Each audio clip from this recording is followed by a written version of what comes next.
Welcome everyone to SBS335 Digital Ethnographies.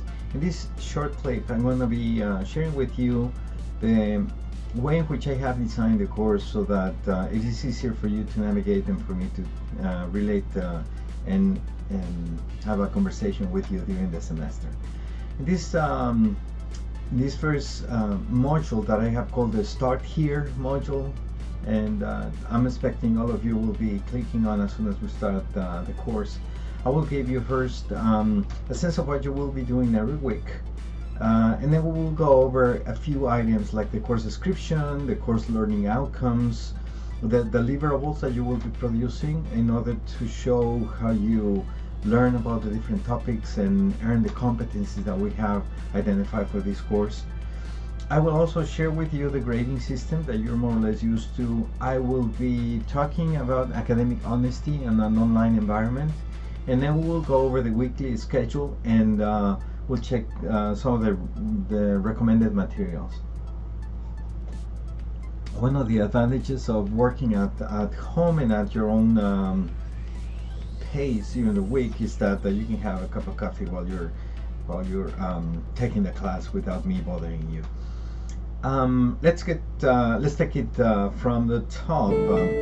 So what do you do every week? So the first thing that you will be doing every week is to identify, let me show you, the modules for the course. So I'm navigating to the main page of the course. This is a typical iLearn page.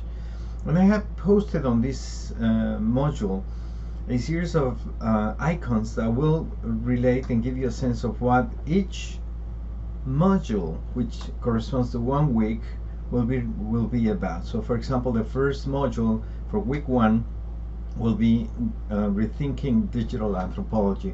So it's just an introduction to this specific area of cultural anthropology that we will be exploring. Then social networking sites, diverse digital worlds, digital politics, and a series of topics for a total of 15 that we're going to be exploring during the semester.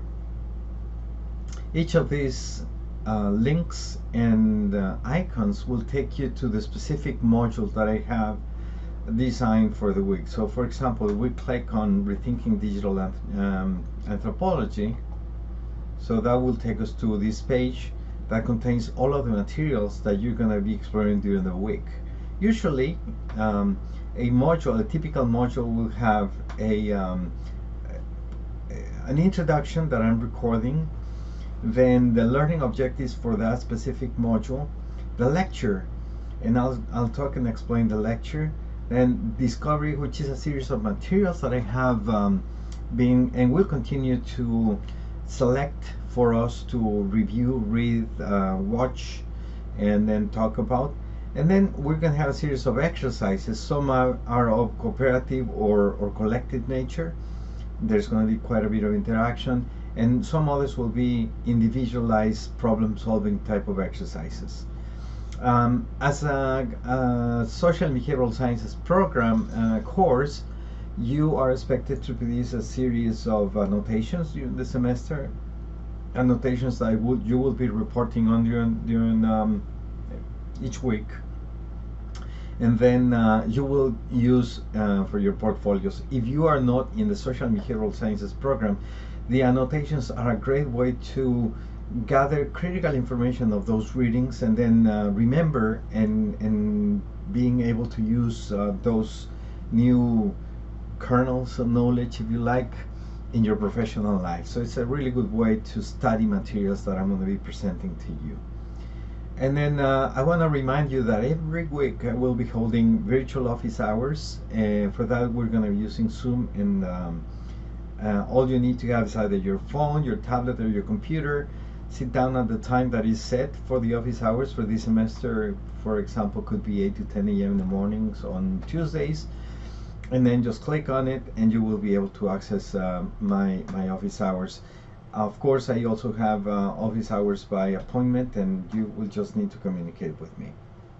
All right, let's take it from the top. Okay, I'm going to start with the course description, just very briefly. The course is an interdisciplinary approach, that is, we're going to use from geography, sociology, and other disciplines, not just cultural anthropology, to explore an emerging field of interest for cultural anthropology, which is the life that people are living in digital or virtual spaces. And as you very well know, because you were born in the new digital space, we spend lots of time, just like we're doing right now, on a digitally enhanced or mediated environment, right? So that's the end of the course. We're gonna explore some theories to understand it, and we're gonna look at all the different, not all of them, but most of the potential angles of understanding of the digital realm. I have three assigned textbooks, short textbooks for this semester, and each one corresponds to one of the first three modules, and then for the four module or unit, I'm going to be assigning individualized readings. So the first unit we'll be reading Digital Ethnography by Heather Horst, which is a really interesting introduction to the subfield of digital anthropology. For the second unit, in which we will be exploring some facets of life online, that in what I call the electronic tribe sort of arena, we're going to be reading that book that was published by Adams and Smith, University of Texas, that is called precisely Electronic Tribes, a really interesting textbook. And then for Unit 3, we're going to look at the sort of darker corners of the internet, and we're going to be reading net porn, do-it-yourself web culture, and sexual politics, which is probably one of the most interesting ethnographies on everything that has to do with sexuality and the internet, which is another aspect of great interest for anthropologists because of how substantial that is. And this is a book that was published in 2007, and I haven't found anything else of more recent that is so encompassing, and that is a good example of an ethnographic work on the internet. For the Unit 4, the last few weeks of the semester, I'm just going to be assigning a series of contemporary works that have to do with life on the internet.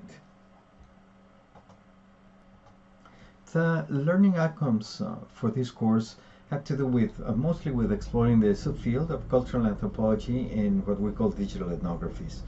And so you're going to explore some of its foundations, the relationships with the general approaches of the field, and to sum up, you will be able to see what is the role that digital anthropology plays in the general context of cultural anthropology, which is, as you probably know if you've taken my Intro to Anthropology, one of the four subfields of general anthropological knowledge.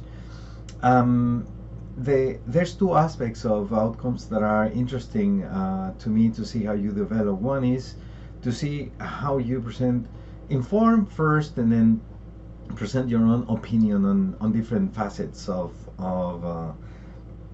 this internet life that we're going to be exploring.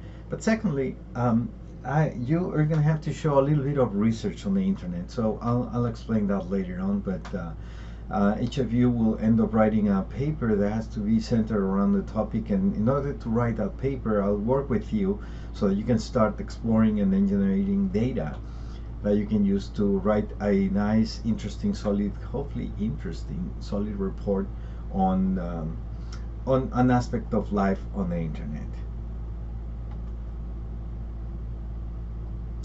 Deliverables. That is, what are the things that you have to do in order to complete this course? Well, of course, I'm going to be checking your online attendance, which is done in two ways. One is by means of your digital presence on iLearn, which is recorded, as you probably know. Every time you use iLearn, there's a record of your accessing and living and what sections you have explored. So I will know if you're reading the introduction, the different components. So as long as you sort of keep track of the different elements of the course during the semester, the program will be reporting back to me of your attendance. The attendance is also very importantly represented in your participation in the different activities of the class, especially the forums, but I'll talk about that in a second. Every week you're going to be reporting back to me on by means of annotations or reading reports, and that's a substantial part of your grade. Instead of everything being done at the end of the semester, you're going to be doing this every week. So as long as you keep up with readings and reporting your annotations, you should be fine with this section. You will have, I have room for extra annotations, so if you miss 1 or 2 weeks during the semester, it will not be a disaster. You can still make a full grade. But because I want to bring a little bit of a flexibility there for you too. But it is important that you do not lag behind too much on your assignments. Class participation is mostly done in the forums, which are some of them interactive, and you need to be present. This semester I will be broadcasting live some of our sessions, and you need to be there, and that is also recorded as well. I will send you a calendar with the activities so that it is crystal clear when you have to be logged in real time in a synchronous way, that is when everyone else is at the same time on that place, which will be usually during a specific time of the day that we will agree on, and then the asynchronous participation, which is at your own time. And then you will have to give us towards the end of the semester, not the very end, but towards the end of the semester, a virtual presentation on your topic, and we will do that by means of Zoom. So if you're not familiar with Zoom, as in Zebra OOM, Zoom, it's a software that we own at the university, and you have access to it, and I normally use that for my office hours. So just type in Google Zoom, and then you will become familiar with it. But don't worry about this course, because I will just simply post a link. You click on the link, and that will give you access in your phone, your computer, or your tablet to the session. So it'll be really easy. So that, and your final essay should give us a total of 100% points for the semester in terms of your deliverables. For the grading system, I will be posting on this page. It's not visible right now because I'm recording well before the semester starts. But on my grading system page, which, if you remember, I have access by clicking Start Here. That's the introductory module. I will have posted here all of my rubrics for weekly attendance, reading reports, class participation, virtual presentations, and then the final essay. So you will know exactly how is it that I'm going to be grading your materials and your deliverables well in advance, so that you have every chance to make the grade that you would like to make. I'm also providing opportunity for extra credit towards the end of the semester, but everything will have to be submitted by the first day of assessment week, which this semester I believe is May the 11th. You can check the schedule for that. So just remember that is the first Monday of assessment week, and yet you have an opportunity to earn extra credit in case you missed points during the semester. Academic honesty for this class is just the same policy that we have for campus. I'm expecting that you will produce your own materials. If you're using someone else's materials, it's fine, as long as you give credit and you give reference to where the work has been done. But for example, for annotation, it must be your own original work, as well as for your final paper. And we'll talk more about this, but again, I have a link here that takes you to the CSUMB policy on academic integrity that we adhere to. We have a weekly schedule also posted. Every week is a module, so it should be relatively easy for you to follow this this sequence of events. So if we go to the main page, which I'm taking you right now, you'll see how I have posted here the Spring 2020 course calendar, and that takes you to a Google site with all of the dates for the semester, and this way you can actually click on these links and see what are the activities that you have to be doing every week of the semester. I'm just trying to make this as transparent as possible. Okay, let's go back. All right.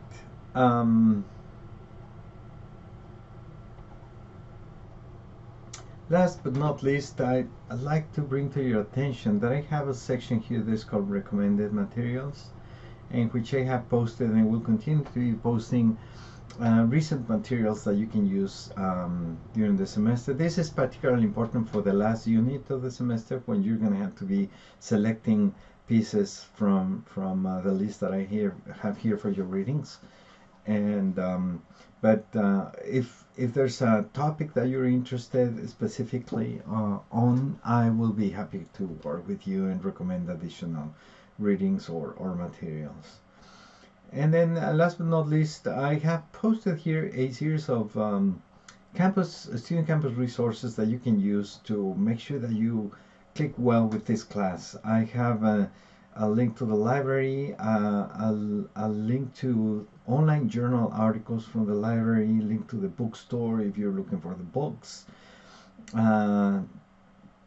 a link to CMS, which is the Common Management System, OASIS that we call so lately, link to academic support. The Cooperative Learning Center gives lots of supports when you're writing the paper and all of that. That's really important.